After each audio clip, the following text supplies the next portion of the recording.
What's up, ladies and gents? Welcome back. This is Washed in Blood. Gonna be doing some Vizunah Square today. Vizunah Square. This is an interesting Guild Wars factions mission. This was actually the first mission if you came from the Prophecies or from the Nightfall campaign. You actually came to this mission as your first mission in factions, but you actually came to the foreign quarter.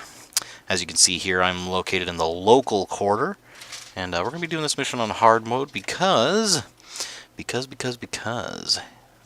Square is one of our daily Zajin missions. So we're going to go ahead and do that. Enter the mission here. You'll have to... excuse me, I'm getting a little bit of a sniffly nose there. Sorry about that. Now the goal is to do this as absolutely fast as possible. Most all of the missions in factions required you to go just blazing fast. That was the goal. That was how you got these master rewards. As you can see, I've gotten masters on all but two. Oh, I'm so bummed. Eternal Grove, I haven't gotten masters yet, and Gala Hatchery. The reason you'll see that hasn't been even completed because I'm not even bothering. Not even bothering. Hey, look at that. Norgu's drumming away. We can get a little dance party going here. Why not? Look at that. That's such a cool little addition. As we wait here, this is one of those interesting missions that you do have to wait for the timer to start because you're actually going from two different sides. The players from the local quarter are going about their business, and then the players from the foreign quarter are doing their thing, and they're all going to meet in the middle. All right, come on, Togo. Let's get this party. Togo, excuse me. However you say it, I say Togo. Toga sounds better though, right? Yeah, Toga sounds better. But anyway, I digress. So we're going to be going through this mission, and actually the two sides will meet up in the middle. And then we've got some epic fights, and then we go from there. Again, I'm playing my Assassin's Promise Caller build. And for those of you that don't know, what makes this build a caller build? Because you're thinking, well, all you're doing is calling out an assassin. How does that make for a caller's build? Well, the reason we call it a caller's build is because I'm calling what target I want my 3 Necros to hit. And my 3 Necros are set for Discord. The alternative name for that is Discord Way. It's just another name for it. Hey, here we go. All right, Discord Way, and it's a pretty good build. There have been times, though. I mean, I have failed. You know, that's just the way it goes.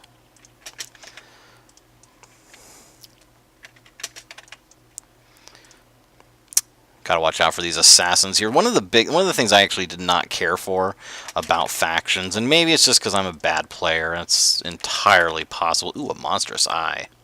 Nice. One of the things that I didn't care for in factions was the fact that these afflicted explode on death. Really? So I've done all the hard work, I've killed them, and now you're telling me that they're gonna blow up in my face. Really? Yeah. And especially as a melee character, because I originally tried going through this on my warrior back before I got much better, and oh, what a cluster that was. Yes, that's right. I said cluster. For those that don't know me, I don't normally use such foul language. Of course, you're probably sitting there thinking that's what you consider foul language. Hey, not all of us curse like sailors, all right? But anyway, so that was one thing I really did not care for in factions. Factions was by far my favorite campaign. I loved the story. I loved the story of the afflicted. I love the missions. I like the Ritualist class and the Assassin. When the game first came out, I actually rolled an Assassin and played through a healthy portion of the game as an Assassin.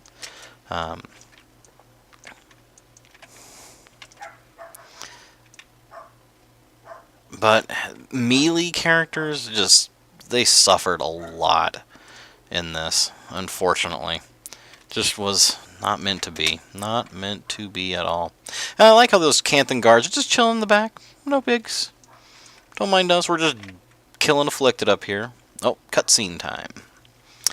Let's stand by and watch as Menlo comes in. Oh, one person wants to skip it, which means I actually do have a live player.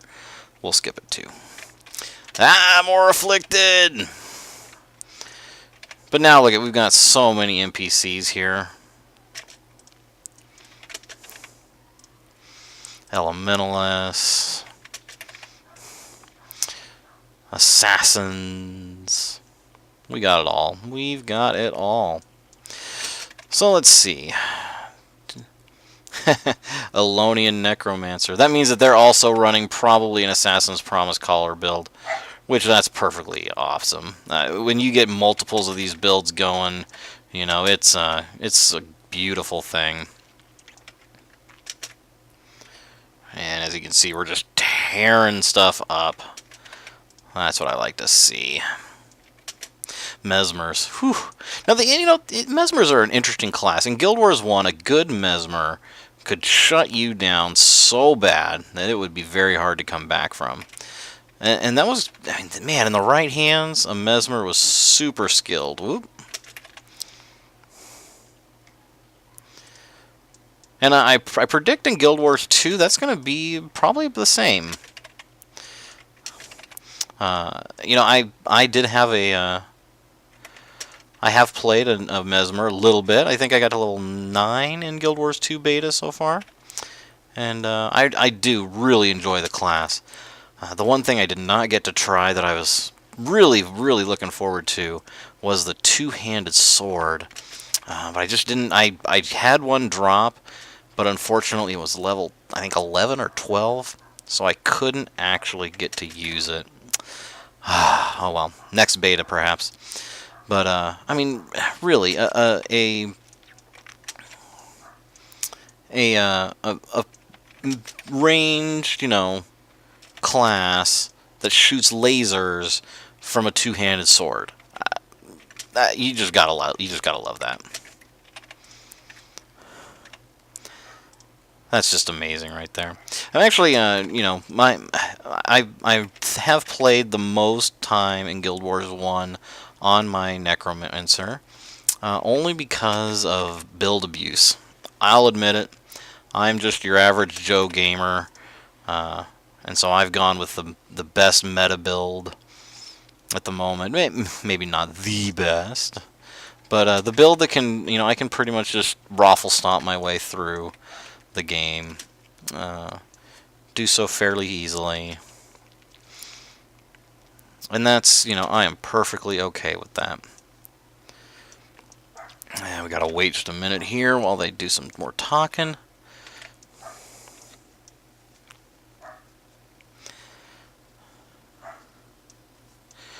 And then we're gonna be heading out this way.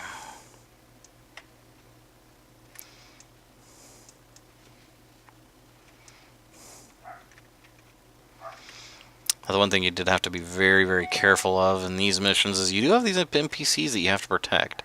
That's just the way it went. And where's the other player here? Sandra, Norgu, Gwen. Oh, assassins! Not those kind, not the, you know, player profession kind of assassins. These are the Ampha. They're one of the races that inhabit Kaining.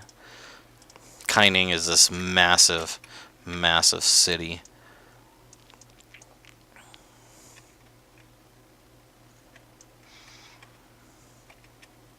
There's the other player.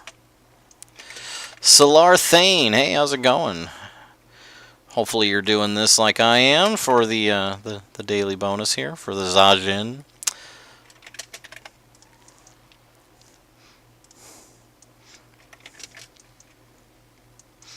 Anyway, the Ampha. The Ampha are a group of a gang of thieves and murderers and robbers that inhabit Kaining Center. Kaining, yes, you know, Kaining Center is the name of the one main city, but that was not actually what Kaining is. Kaining, as you can see, is literally all of this.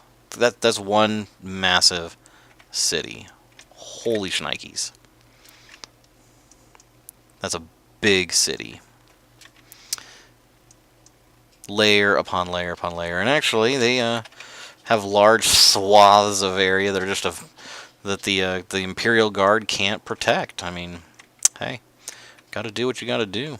Looks like that person might be using a Ray of Light build. It's not a bad build. Ray of Light or Ray of Judgment? I can never remember. Anyway,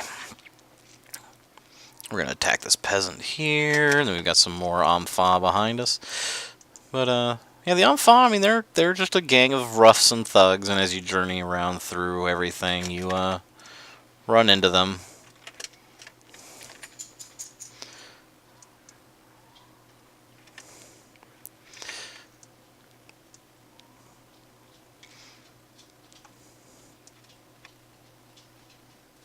Big old holes in the ground. Yeah, the city's actually built one on top of another. I mean, it's just layer after layer after layer. Oh, we gotta wait for Toga and Minlo. That is one problem with running Necro Minions Bomber, running a Necro Bomber, is that Minlo likes to heal the minions, and he will stop and stop and stop and stop to heal the stupid minions. This person's probably like, what in the world are you doing? Let's see. Ooh, nice armor. Not bad at all. And an Icy Dragon Sword. Those are pretty super rare. Pretty darn rare indeed. Yeah, you know, this other player here is a warrior, and I love my warrior in Guild Wars 1, but man, the melee can just hurt so bad. That's one thing I do appreciate about Guild Wars 2 is the fact that I have a dodge bar. I mean, think about it. We had to just stand there and take it. As a warrior in the first Guild Wars here, you know, you did your best to get out of the way if all possible. But thankfully in Guild Wars 2, we've got a dodge bar. And I like the fact, too, that ArenaNet has come out and said, you know what? If you're in melee range, you're going to do more damage. And so there is that risk-reward mentality of, you know what? If I want to, I can go into melee range and, well, not paying attention here. Looks like this Ritualist is giving us fits. But anyway, I can go into melee range and know that when I do so, that I'm going to be doing more damage. That I'm going to be doing what I need to do in melee range to take out enemies. And that's nice. I can play smarter in Guild Wars 2 and actually accomplish something, so I'm glad about that. Mesmer. Yeah, we got the Mesmer over here. See, that is one thing you do got to be careful of. Like, there's a monk over there. The Ritualists, too, especially, will actually heal or resurrect their parties. And you really don't want that. Oh, oy vey. As you can see, more of them just jumped out there. Nothing too serious. Oh, another Ritualist. Got to burn those down quick. And as you can see, we're not doing too good of a job of that. Which means we've probably got a monk around here somewhere that's healing everything up. There we go. Monk, get the monk, get the monk. Oh, I'm so glad that they've gotten rid of healers in Guild Wars 2. That is one class I am not going to miss. You know, and don't get me wrong, in WoW, I played a Paladin, and I played a Druid, and I played both of those as healers. I also played both of them as tanks. And I enjoyed tanking. I thought tanking was a semi-decent decently fun way of accomplishing stuff. You know, but as time went on, I really did not like the grindiness of WoW, and I'm not meaning to turn this into a, oh, WoW sucks. Because you know what, WoW did not suck. In my day, I had a lot of fun playing WoW. But at the same time, I got tired of it. And that's just me. Hey. It was not Guild Wars 2. Oh, look at all these things just dropping out here. You gotta be careful of these assassin bosses. They can really do their stuff. Oh, and no, not the spirit kit. Oh, maybe he did go down. Let's get the elementalist. Not quite as quick. It's a little sloppy today. That's alright. Nothing wrong with that. As long as we complete the mission, that's all that I really care about. And we should be able to do that pretty handily. The bonus goal here is to do it within 25 minutes. And when you do so, you get extra bonuses. You get the Master's Reward and all that fun stuff. So, hopefully we're going to be able to do that. Ooh! Oh, it was for the other player. An Elite Elementalist Home. Oh, well. And I don't have my lockpicks with me, so that's okay. Alright, let's go. Onward! For great justice. Sure, why not? That is a skill title, actually, for great justice. Or no, well, maybe it is. Now I can't remember. I'm getting senile in my old age.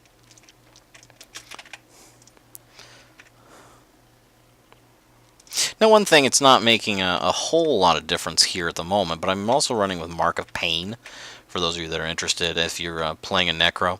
And the reason I do that is because for AoE, there are certain packs of mobs that love to bunch up. And because of the way this build works, with Mark of Pain, you deal additional damage to adjacent foes whenever the target you're attacking takes damage. Now, what's nice about that is when you call in your Ebon Vanguard Assassin, they're doing damage. They're doing physical damage, and so they can actually just pile on the AoE, which is pretty nice.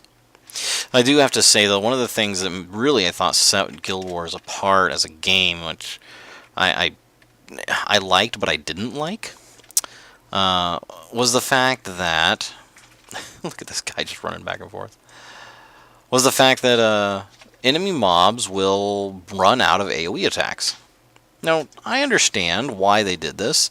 They did it because people were farming like crazy, and they would literally pull an entire zone's worth of mobs, and in doing so, they would literally kill the whole lot of them and just collect all the loot. And that, of course, is not how ArenaNet designed the game. That's not what they wanted. So they put the kibosh on that. And the way they did it is by making mobs tether, so they couldn't be pulled quite so far, for one. Ooh, this part gets interesting. And then the other way in which they did it was by making mobs run out of AoE, so that you couldn't quite do it. Now, people still came up with their ways of farming mobs. And so another thing that ArenaNet did, which was also exceptionally frustrating, was that they reduced the number of drops by what you had in your party. And that sucked. Because what they basically did was say, you're running with a lot of people, you're not going to get as much loot. And that was no fun. I mean, really, come on, ArenaNet. You knew better than that. Again, granted, you still play the game, and you'll acquire loot, and it's not too bad. I have noticed that over the years they've upped the loot portion, and they've kind of gotten it back to a reasonable level. I mean, instead of mostly everything dropping loot, you still get a fairly decent amount. As you can see, I've been picking up my stuff along the way, and not doing too bad of a job. Oh, see, this is where it gets really interesting. Mesmer.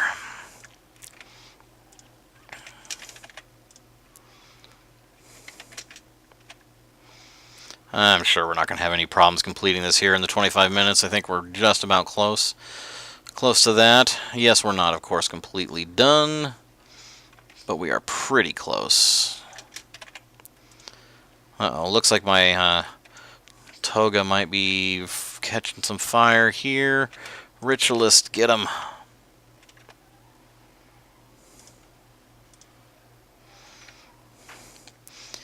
Now, the one nice thing about you can do here to Ritualists is I can pop on my, because they're typically right next to their spirits, I can pop on Mark of Pain there, and I'll hit their spirits and take those things out. Good gravy. Necro, Ritualist. Monk, get the monk.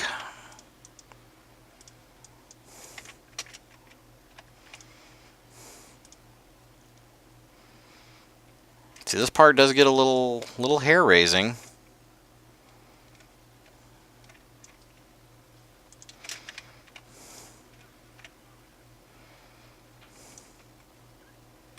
That's interesting. That warrior kind of bugged out there for a minute. Ooh, get the writ.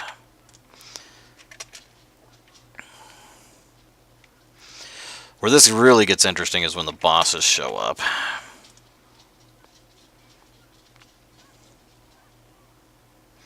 See, I must be getting some lag here, because not too bad.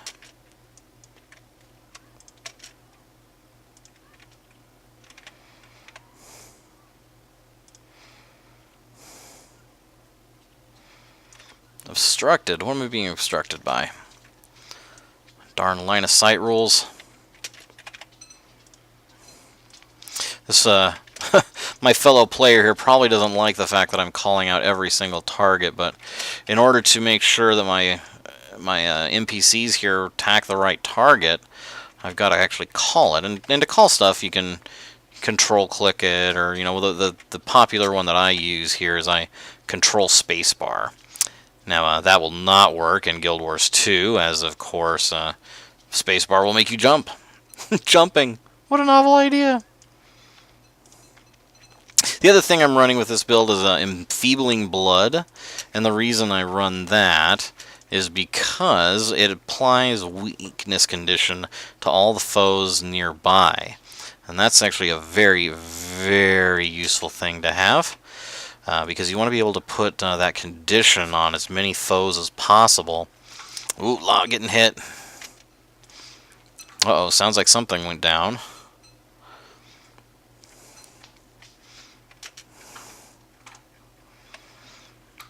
Yeah, see, it gets tricky here when the bosses show up. It's one of those, the boss does quite a bit of damage, but you also need to take out the Ritualists.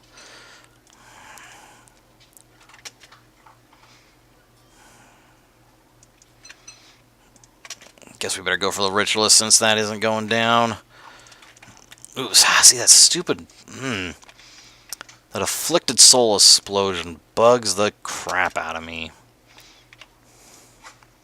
Like, really? I got him down. Just die already.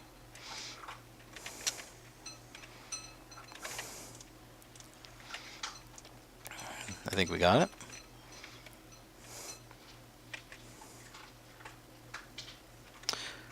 I think we're just about there.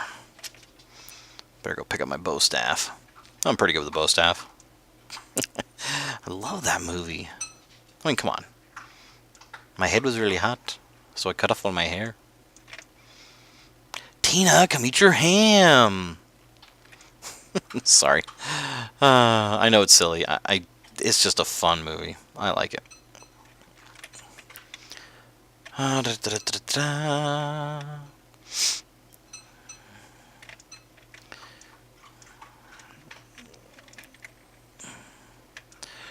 Now, look at that. This person's smart. They're running with keys. Gotta remember to get those keys so you can work on your wisdom title track.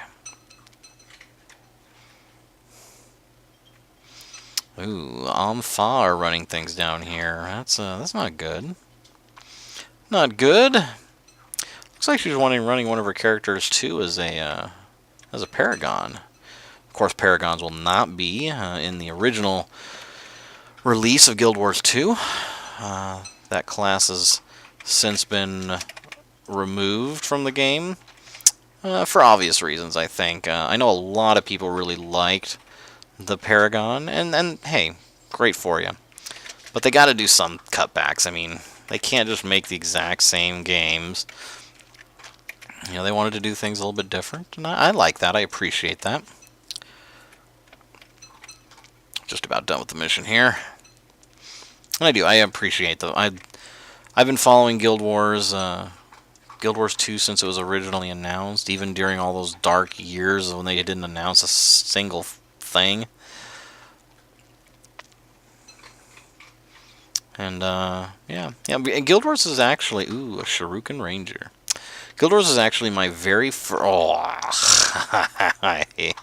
sorry, that pull there just is yeah, a pain in the patukas.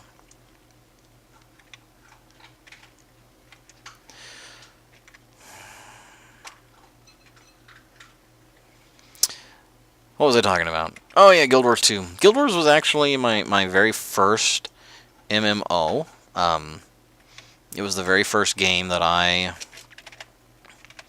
first online game that I played. It was back before I got into WoW, which was interesting because I actually was a long-time player of the Warcraft franchise. But, you know, the MMOs were a different breed. Obviously, you did have your EverQuest and you know, your Dark Age of Camelot, games like that. And, you know, for me, I just was like, I don't want to spend the money. I'm a cheapskate, what can I say? So I didn't want to spend the money, $15 a month. And then Guild Wars came out. And they said, oh, we're not going to charge you a monthly fee. And that was really different. Very, very much so, and I really appreciated that. Hey, look at that cutscene time. Oh, 25 minutes, 14 seconds. Alas, we just went over, I think. Yeah, I'll go and skip that. Unless people, of course, want to watch it. My partner here might want to watch it. Minions. Oh, hey, look, we all died. Yeah, it's part of the cutscene. Part of the cutscene there. Just the way that the game works. And then, of course, we get to the dragon's throat. Hey, look at that. This was an interesting feature, too. Any of the items that you didn't pick up at the end, bam. As long as you completed the mission. So, good stuff, good stuff. Well, thanks for watching. Hope you enjoyed. Leave a comment if you think I suck or if you liked what you saw. Or, you know, if you subscribe if you like. I'm going to be releasing more Guild Wars 1 videos as Guild Wars 2 approaches, and I plan on releasing a lot more footage of Guild Wars 2 when it becomes available as well, and definitely through the betas. So stay tuned to my channel here if you'd like some interesting Guild Wars footage from just your Joe average player. But until next time, folks, keep fighting the good fight.